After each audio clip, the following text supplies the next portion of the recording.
Welcome back, focused learners. In this explainer, we're picking right up where we left off. Okay, let's dive into this.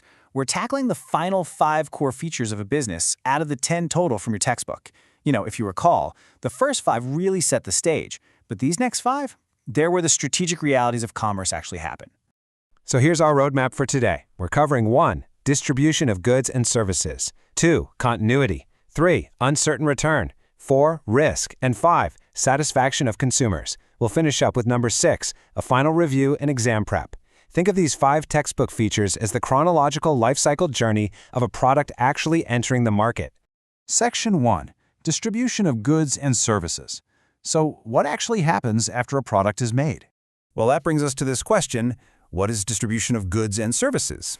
It sounds like a simple enough term, right? But it's really the crucial bridge between making something and getting it to the people who actually need it. The official definition here is that distribution is supplying goods and services to consumers through the market. Listen, production basically means absolutely nothing if the goods just sit collecting dust in a warehouse and never reach the consumer. You've got to get it out there. Let's anchor this abstract concept in reality with a classic example, a biscuit factory journey. The factory bakes the biscuits, sure, but then they send them to wholesalers in massive bulk. Those wholesalers distribute them down to your local neighborhood retailers, and finally, they reach the actual customers. That exact chain of distribution is what makes the business function in the real world.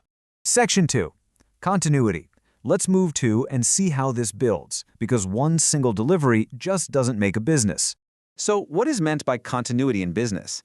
Think about the timescale of a real business operation. It's not just a one-and-done event, is it? Continuity means that business is a continuous activity involving regular buying and selling of goods and services. The absolutely crucial textbook keyword here is regularly. It literally has to be an ongoing, continuous process to count as a business. To put that into perspective, say you sell your old bicycle to a friend. That's a one-time sale. It is not a business. Contrast that with regular buying and selling, like a local grocery shop. They open their doors every single day to sell provisions. That daily operation really highlights the essence of continuous commerce. Section 3. Uncertain return. Now for the harsh reality check of the business journey, the financial outcome. What exactly is meant by uncertain return? You see, just because that grocery shop opens its doors every single day, that doesn't magically guarantee them a fixed monthly income. So the crucial point is that profit is not fixed. Returns can vary wildly. They might be high one month, low the next, or even result in a complete loss. In business, the financial return is inherently unpredictable. Section 4. Risk. And those uncertain returns we just talked about?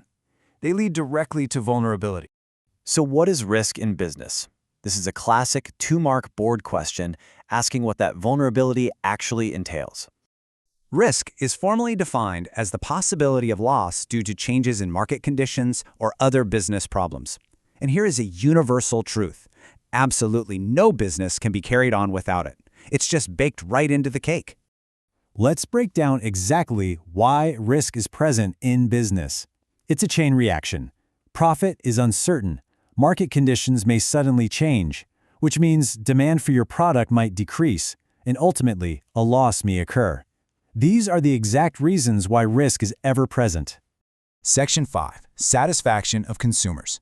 This is the final feature of the business journey, and really, the ultimate goal for surviving all those market risks. What is satisfaction of consumers? We hear it as a buzzword all the time, but what does it mean as a structural feature of a business? It means fulfilling customers' needs and wants by providing useful goods and services. And this brilliantly illustrates how the whole business cycle serves the customer. You distribute continuously, you take on all that risk, all to provide something useful. Why is consumer satisfaction so important?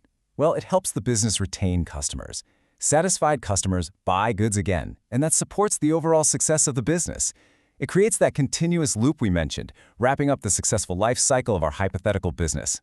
Section 6, final review and exam prep.